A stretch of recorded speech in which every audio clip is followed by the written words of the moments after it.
the smoke billowed up from the ground, and boulders were slashed.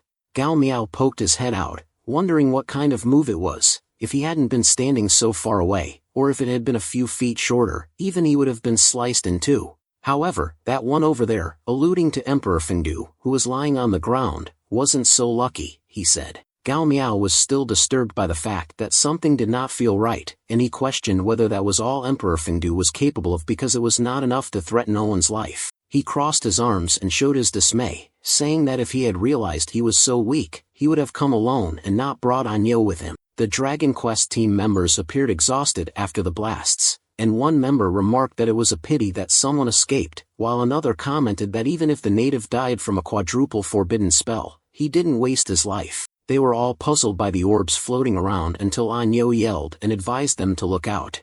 Suddenly, the orbs struck the Dragon Quest team members like a bullet and passed through them. Emperor Fengdu's torn body hovered around this golden energy, responding that while he suspected they were up to something, he wasn't expecting these three to make such a huge fuss.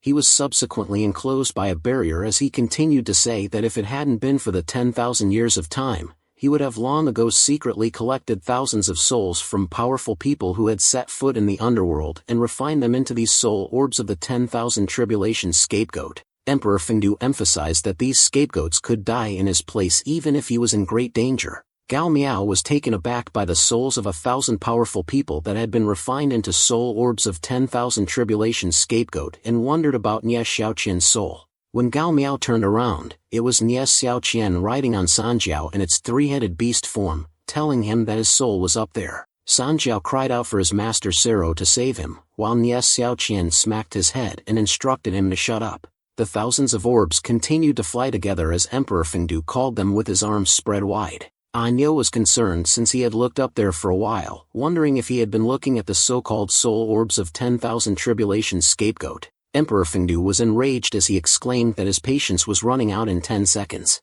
He boasted about crushing them all in 10 seconds. When several orbs flew by, he began counting one. A golden phoenix from the orb appeared and attacked Anyo, which he blocked with his purple sigil. He then asked the Dryad for an explanation of what had happened to Sanjiao, but first advised him to get rid of Emperor Fengdu. 2. Sanjiao was struck by the twin purple lightning wave, a technique familiar to Nie Xiaoqian, the electric python demon king. The golden phoenix was wrapped by the Dryad's golden long-stemmed thorny vine and responded mockingly that there were already thousands of them and wondered if they deserved to be known as powerful people, while Nie Xiaoqian warned him to be careful and alerted him that those soul orbs of 10,000 tribulation scapegoat contain the souls of 1,000 powerful people and he seemed to be able to take advantage and use their techniques. 3. Someone child once remarked that fierce beasts always walked alone, and those that appeared in groups were known as cattle and sheep, as the golden phoenix was being crushed. It was Anyo who stated that even though this man was a nobody, what he said made perfect sense while he was attacking another soul. 4. A fiery explosion erupted from the cute puppy Sanjiao as it barked at them and informed them how dare they fight him when they only had 2 heads, so they deserved to lose. Gao Miao felt delighted when he asked Emperor Fengdu if that was all he could do and requested to show him everything he had. 5. Emperor Fengdu only stared at them. A buzzing could be heard from the 1,000 orbs connected and floating in the sky. 6. Gao Miao was concerned about the 10,000 souls who had different talents, powers, and races, and how Emperor Fengdu had managed to bring them all together without the danger of their powers conflicting. 3 cattle and sheep were nothing, but when there were 10,000 of them, his eyes flooded with terror. 7. He said fuck as the 10,000 powers combining meteorites of 10,000 tribulations burst a phantom cold flame of electrifying thunder. Nie Xiaoqian attempted to launch a counterattack. 8. The phantom cold flame struck Nie Xiaoqian, and blood spewed from her. 9. Anyo experienced the same thing. Meanwhile, Gao Miao attempted to create a barrier with his thorny vine and remarked that 10,000 useless pieces of trash put together would still be trash as he fought to grab a grasp of the attacked and his thorny vine snapped, causing blood to pour from his mouth. He, too, was eventually stricken. 10. While Anyo, Gao Miao, and Nie Xiaoqian lay on the ground, Emperor Fengdu asked them if they had all been turned into charcoal by the thunderbolt because he would help them turn into ashes of the earth. Someone made a noise with its footsteps, which surprised Emperor Fengdu because the sound was not nice, indicating that someone had returned from the sky. A loud thump could be heard in the distance, where a long-stemmed woody vine was on fire and smoke billowed up from the ground. As the tremendous thump continued, Emperor Fengdu rose up and glanced up at the gloomy sky. The footsteps startled him. Then he noticed something strange was going on and was coming over to them when a light burst from the sky and beamed down on Emperor Fengdu. Emperor Fengdu was in denial about what was to come when he was finally able to awaken into a human and got away from the book record through the soul orbs of 10,000 tribulations. He was considered the master of the nether when he wasn't around, and what would he be now that he was back, as the book he was holding flew away from him. When he chanted, "Return his true body and come out, the book of life and death, mend the sky and block the heaven's path," the book opened and the light burst. The book of life and death obscured the light from the sky, resulting in a thunderous crash. He laughed sinisterly when it worked. With his strength now, he was able to prevent him from returning and succeeded. But suddenly a tremendous thump continued, startling him. He replied that it was not possible as he had puked blood. The book of life and death was split into pieces. He knelt on the ground, his bloody mess in front of him, admitting his failure as the ripped pages of the book fell to him. A voice said that he understood what was going on. While he was looking up, a translucent crystal blocked the opening in the sky, and a silhouette of someone appeared in the distance. Anyo appeared in his human form, smiling and telling him that he was not Emperor Fengdu and that he was merely someone posing as him while he was away, that he was nothing more than an imposter. Anyo, dressed in a long trench coat, wondered whether those footsteps were to the real Emperor Fengdu and whether he was returning, and then complimented its terrifying power, saying that if there was no heaven-concealing decree that could block heaven, he would leave immediately. When the impersonator looked up, he was stunned. The imposter asked whether he was that otherworldly person and if he hadn't been turned into ash as a result of his fall of 1,000 calamities.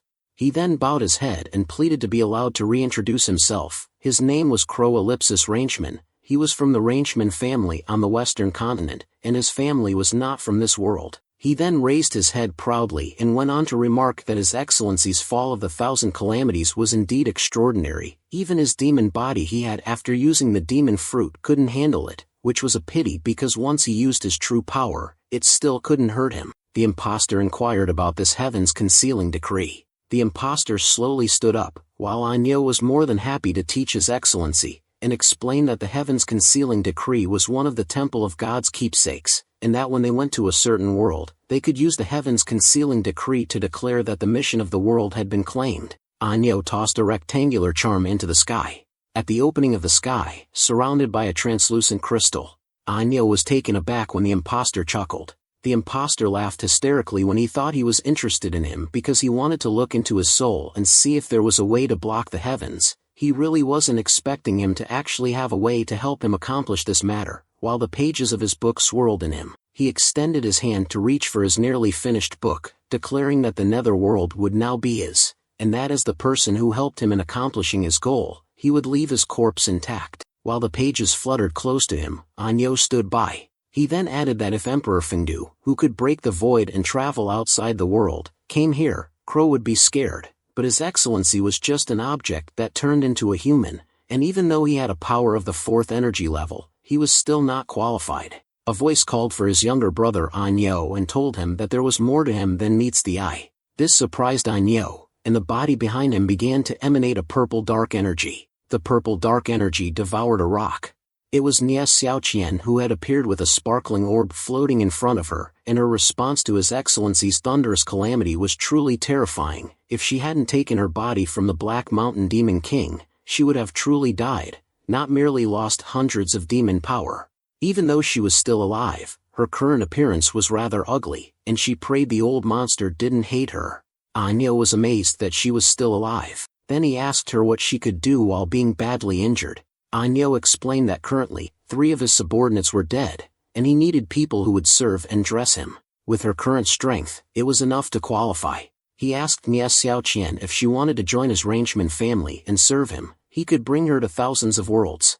Nies Xiaoqian replied that after a closer look, Anyo was still handsome even though he looked a little weird, and he seemed to be a powerful person. He indeed had what it took to make a girl adore him, but her husband was really petty, and since he said something like that, he would have killed his family. Nies Xiaoqian went on to say that when he became angry, even she couldn't help him. All she could do was pray to the gods and Buddhas to protect him, which shocked him. An emerald stone landed on wood when Gao Miao called for Nana but referred to it as Fatsi. When Owen's character appeared on the pink pop-out screen while Nana was trying to escape from a round fruit, Nana advised her master that he had already prepared for him to transform. Gao Miao told Anyo that he thought of him as his brother, that he had just died not long before, and that he wanted to take away his sister-in-law from his grave, which surprised both Anyo and Emperor Fengdu. Gao Miao made a blazing entrance with Nana by his side and emerged in Owen's character as he proceeded to ask whether he was forcing him to kill his own family. Anyo, in human form, asked whether he was the Dryad and how he became that way. Gao Miao approached them when Anyo realized that his power was not from this world, that there were no members of the Temple of Gods who had taken the task of investigating this world before him, and that he was also not part of the Temple of Gods mission team.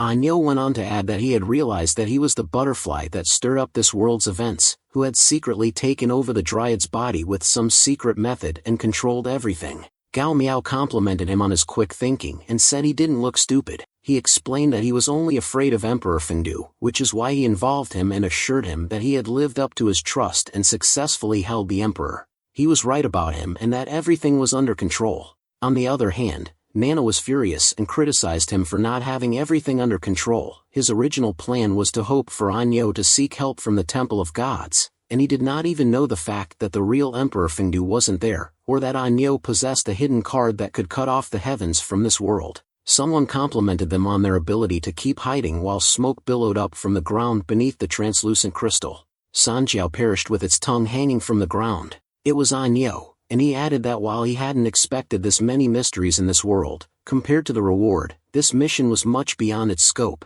Anyo thought about the Dryad, Nye Xiaoqian, and that guy with the 4th energy level. It wouldn't have been a problem for him to deal with 1 or 2 of them, but if all 3 of them joined hands, it would have been difficult even for him. They were not, however, a monolith, which gave him an opportunity to turn his position. The imposter glanced on the side. Nye Xiaoqian cured herself with the bottle in her hand, saying that it was a good thing she had the wood spirit essence, otherwise, her looks would have been damaged.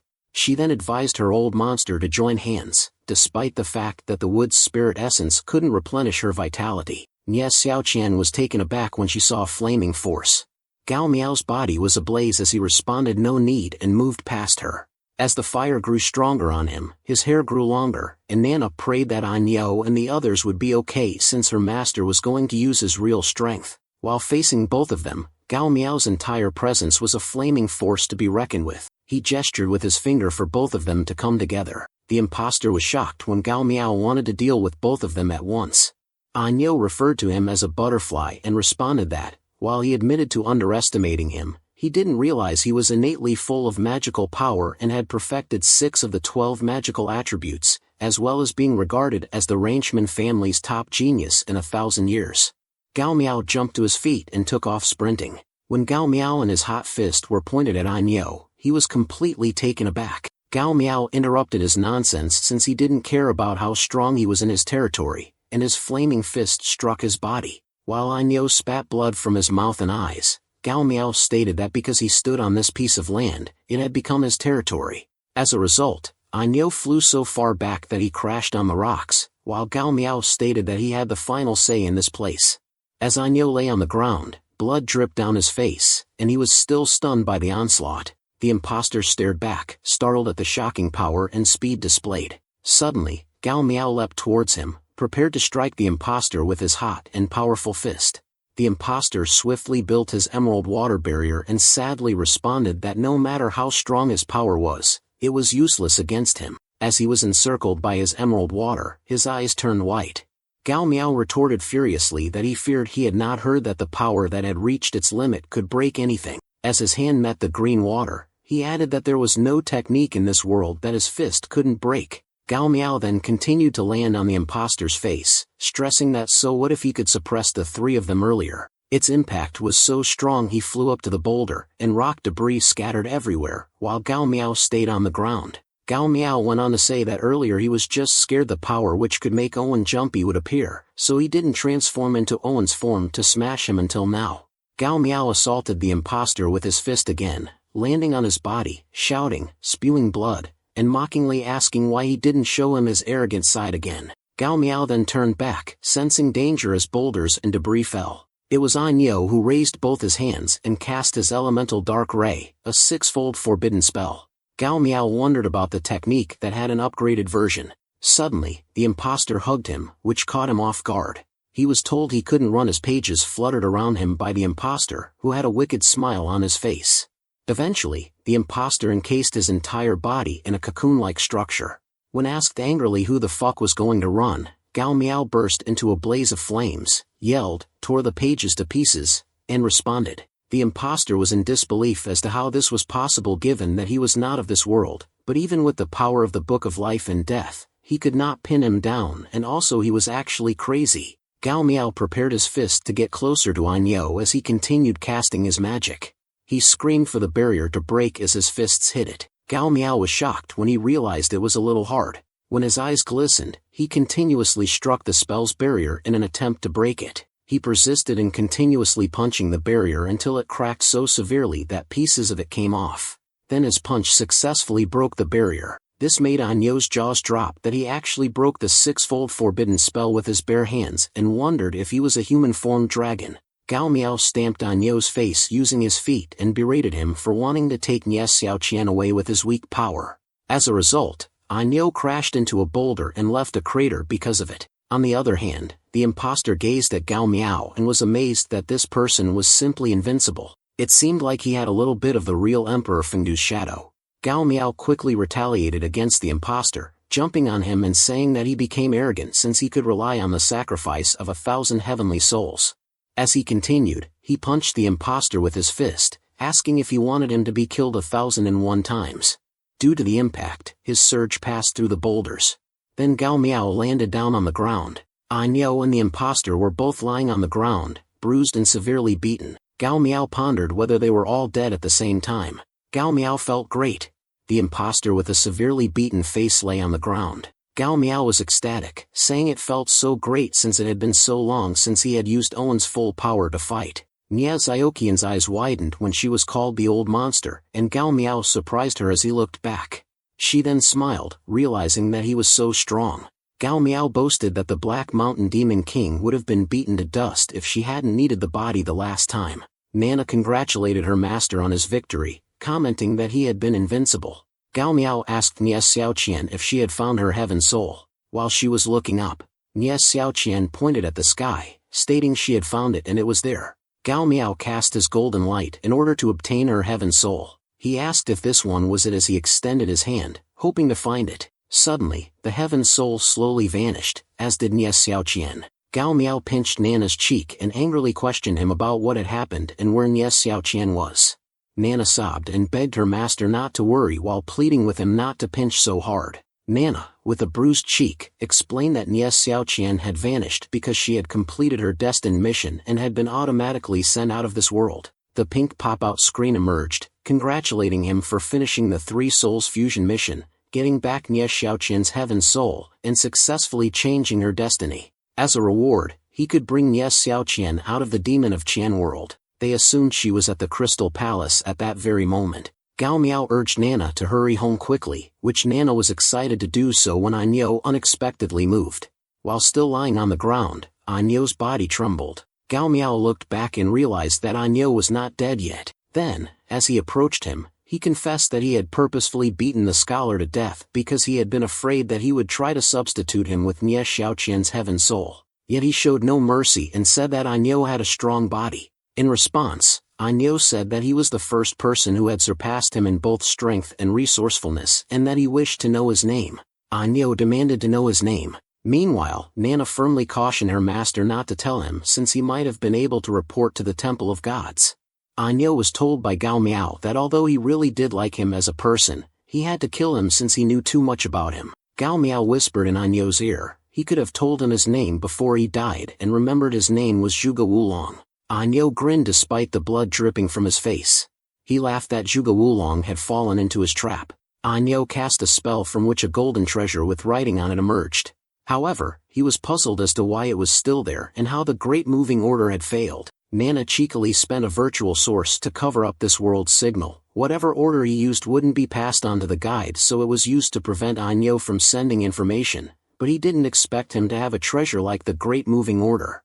Gao Miao retaliated by holding Anyo's head while blaming his older brother for tricking him first.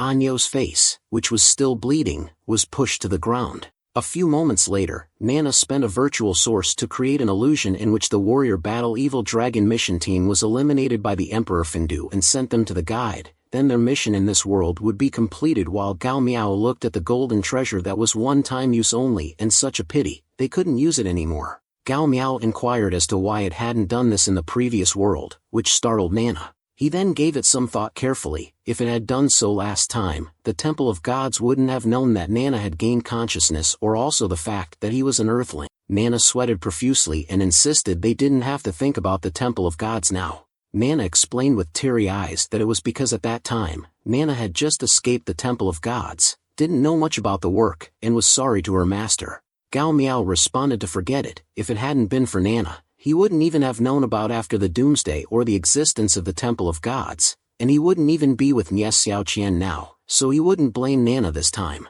With enthusiasm, Nana gave her master a bear hug and praised him as the best. The next time, Nana vowed to help the master take care of the maneuver and keep the Temple of Gods from finding out about them because she had learned more about it. Gao Miao fixed Nana with a look. Nana closed its eyes in despair as he held it away from him and said that he had no desire in being a bestiality. However, because Nana was so idle, he demanded that it finish making false information. While Gao Miao stood beside it, Nana continued to work on the pink pop-out screen. When fake information was created and the delivery procedure was underway, Nana informed her master that it would take around 10 seconds to complete. Nana went on to say to her master, the Temple of Gods was tricky. Even though Anyo was only on the 4th energy level, they might have hidden some trick prepared, and Nana suggested that the master break his bones to ashes and scatter his souls as it would be safer that way. Gao Miao was hesitant when he questioned whether he really had to do it and whether they had to be so cruel, even though his sworn brother was not a good person. Gao Miao looked back to Anyo. Even though he did not want to do it this way, they had no other choice.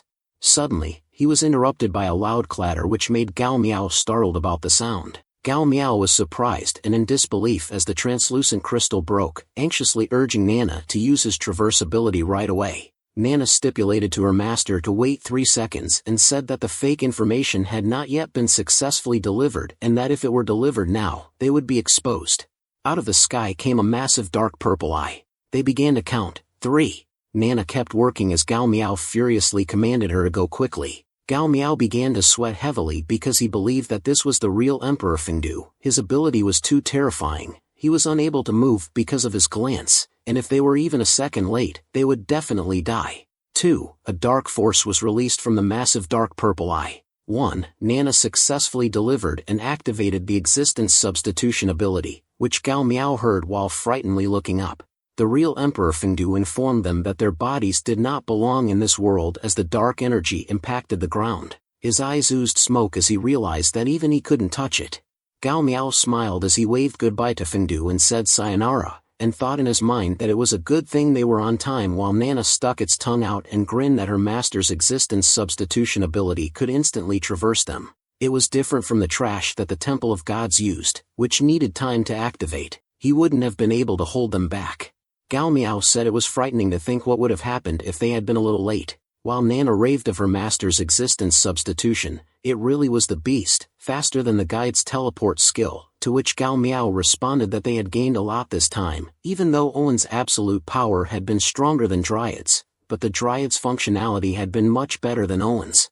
Nana replied that it had been too bad that it had been damaged. There had been only one seed and no power left, to which Gao Miao responded that what he had wanted had been the characteristic of the green Mongolian tree seed. They could always find another extraordinary ancient tree in the other worlds. Nana agreed that it made sense and told her master they would arrive at the new world soon. Nana would open the virtual space now, which Gao Miao insisted on calling the Crystal Palace, and wondered how Nie Xiaoqian had been and if he had gotten used to living there. They had been surprised to find themselves in an enchanting and glittering woodland. Gao Miao, in his human form, questioned why the Crystal Palace's interior had changed to this state. Nana replied that the Crystal Palace had been a virtual space that could change its appearance based on the desires of its inhabitants, but Nana had not anticipated that a native like Nie Xiaoqian would discover the palace's secret. Nie Xiaoqian had been charming as she had hummed while swinging on a wooden vine fastened to a tree branch. When Gao Miao had looked up, she had left him speechless with her beauty. He had been observed by Nie Xiaoqian. When the old monster had arrived, she had been delighted. Nie Xiaoqian had still been unable to see Nana, but he had been perplexed by Gao Miao's appearance when he had waved at her. Fast forward, she had continued humming and explained that although she had been a bit scared when she had just arrived, once she had come to her senses, Nie Xiaoqian had smiled as she had realized that this place had been really interesting. Nie Xiaoqian had really liked the place. Gao Miao, swinging on a vine next to her, had smiled because he had been glad that she had liked it. Meanwhile, Nana had been leaning on the tree, waiting, and had gotten the information about the new world, wondering if her master had played enough and whether he had still been planning to go there. A few hours later, Nie Xiaoqian dozed off while perched on the vine when Gao Miao inquired to Nana if they went to the new world, what would happen if they left Nie Xiaoqian alone. Gao Miao said that if he couldn't stay with her, she would have felt extremely alone, and she also couldn't have returned to the tree governess palace to see Xiao Shui, Xiao Qing, and the others.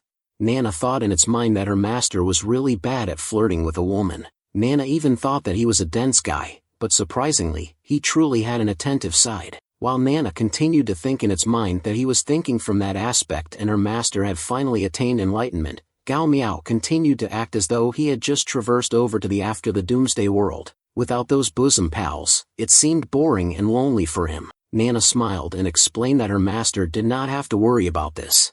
The flow of time in the Crystal Palace was closely related to him. If her master wasn't in the Crystal Palace, the time would be stopped. In order to divert her master's focus away from Nie Xiaoqian and prevent him from wasting further time on her, Nana presented the pink pop-out screen for him to look over the information and prepared for the next world. On the screen, the world name was Wusong vs. Pan Jinlian, the story of Wusong defeating Pan Jinlian in martial arts and in bed to avenge his brother, Wu Daolang. Wu Daolang was married to Pan Jinlian but was murdered by Pan Jinlian and Shimin Qing. When Gao Miao questioned Nana about why the new world had the vibe of an adult video, Nana responded that it was truly rated R18, which meant that the mood of this world was not suitable for children and Nana didn't watch these kinds of movies.